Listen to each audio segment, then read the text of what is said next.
Nah, sesat pikir yang pertama yang kelihatan sekali sehingga membatasi kebebasan berpikir kita adalah idola-idola. Ini saya ambil misalnya teori dari Francis Bacon. Ada 4 idola saat kita berpikir. Ini membuat harusnya kesimpulan kita itu luas jadi terbatas. Apa saja 4 idola ini secara umum ya, mungkin hari ini bisa dirumuskan lagi banyak idola-idola yang lain. Nah, yang pertama adalah namanya idola tribus. Idola tribus itu menarik kesimpulan tanpa dasar dan tidak diperiksa serius. Pokoknya dianggap sudah benar begitu saja. Alasannya biasanya begitu. Orang lain juga begitu. Itu namanya idola tribus. Kita itu sering berpikir pakai logika biasanya ini. Ini idola tribus ini kadang-kadang melahirkan namanya oversimplifikasi atau mengeneralisir masalah. Jadi akhirnya kita tidak dalam. Sesuatu yang harusnya mungkin punya makna lebih dalam, harus diobservasi lebih serius, harus diteliti lebih jeli, akhirnya tidak tergali. Kesimpulan kita dangkal. Kita pokoknya biasanya begitulah. Nah, ini namanya idola tribus. Ini kadang-kadang disebut ini yang sering menjangkiti manusia biasa atau awam. Yang bahasa Latinnya tribus, tribe. Jadi orang-orang umum itu sudah begitu, Pak. Yang lain begitu ya saya ikut begini. Nah, ini kan secara tidak sadar kita membatasi cara berpikir kita dengan kebiasaan umum yang berlaku di tengah masyarakat. Kemudian ada pula idola spekus. Idola spekus ini menarik kesimpulan seperti manusia yang ada dalam gua. Ini idola spekus ini bahasa Inggris, the idol of the cave. Idola gua. Jadi kita seperti manusia gua. Manusia gua itu manusia yang ngertinya apa yang ada di dalam gua. Jadi memutuskan sesuatu hanya berdasarkan prasangka pribadinya, selera a priorinya. Jadi ini biasanya ketika orang menyukai sesuatu, ketika orang mengidolakan sesuatu, dia berhenti di situ, hanya itu saja yang dia geluti sehingga dia tidak luas. Akhirnya membaca apapun, menyikapi apapun, ya pakai perspektif itu. Nah itu, jadi ini persis seperti kata-kata aslinya, the idol of the cave. Seperti manusia yang hidup di gua. Nggak ngerti mana-mana, yang ngertinya apa yang ada di dalam gua. Jadi begitu melihat apapun, menyikapi apapun, ya menggunakan perspektif gua. Perspektif pengalamannya sepanjang hidup di gua. Jadi ini juga sering jadi idola, membatasi cara berpikir kita juga.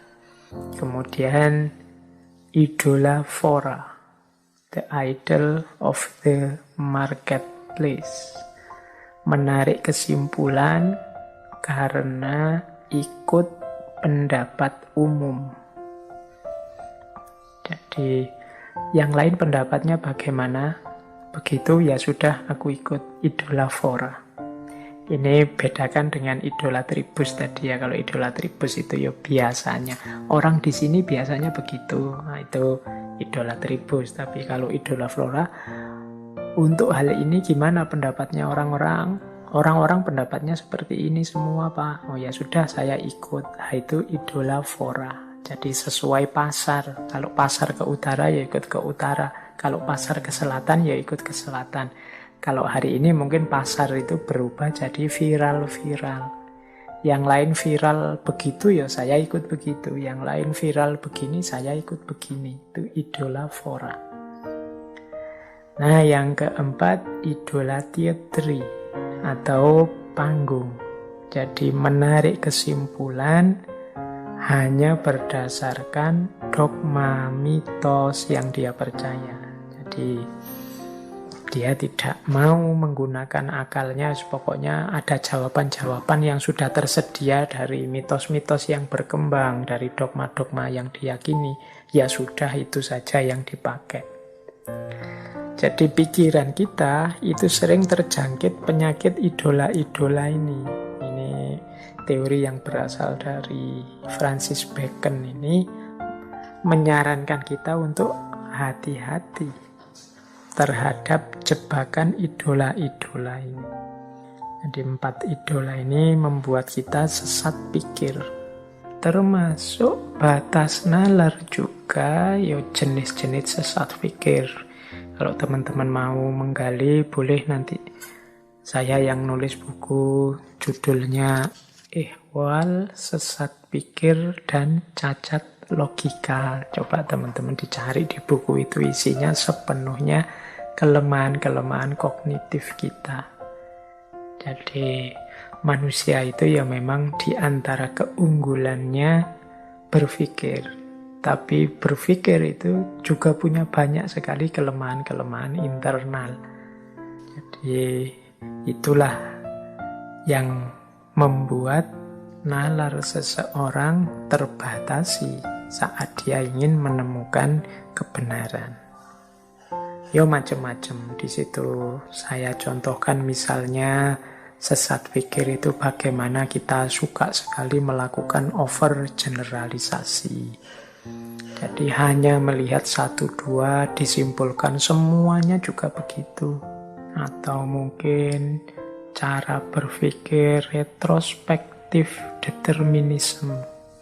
Retrospektif determinism itu ya menganggap yang terjadi itu ya memang sudah takdirnya, tidak mungkin diubah, sudah ketentuan sejarahnya memang harus begitu. Nah, itu retrospektif determinism. Jadi mari kita memberantas kemiskinan. Ngapain kita memberantas kemiskinan? Kemiskinan itu takdir kok. Kalau sudah ditakdirkan ya bagaimana kita harus berjuang melawan takdir. Takdir itu kan dari yang maha kuasa. Masa kita harus melawan yang maha kuasa? Ini cara berpikir seperti ini namanya retrospektif determinism. Kalau didengarkan sekilas itu rasanya benar. Tapi ya kalau direnungi secara lebih reflektif, kontemplatif nanti kelihatan titik-titik lemahnya. Atau post hoc ergo propter hoc. Ini karena datang setelah itu berarti disebabkan oleh itu. Nah, ya memang hidup ini memang banyak sebab akibat, tapi tidak semuanya sebab akibat.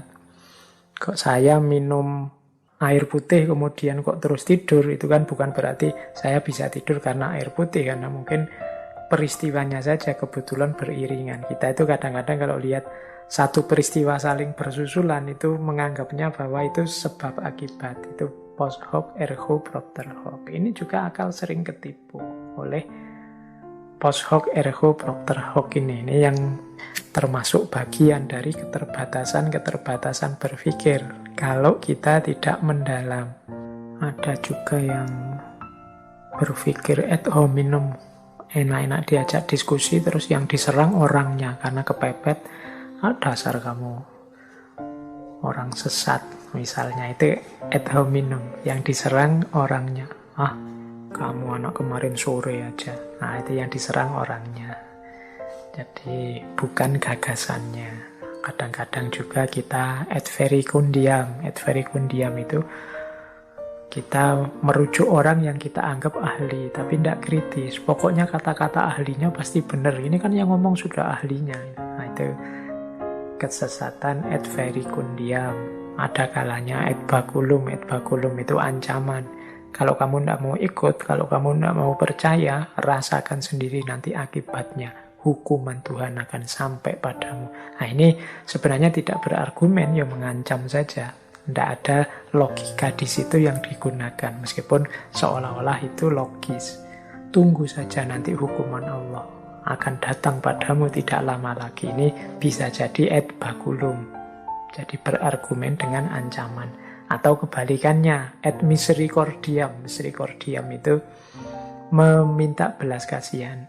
Mbok, saya diluluskan saja Pak, saya itu sudah semester akhir ini Pak, teman-teman sudah lulus semua, saya ingin segera pulang Pak, segera kawin. Dan itu et misericordiam. Jadi dia tidak berlogika sebenarnya, cuma membangkitkan rasa kasihan saja.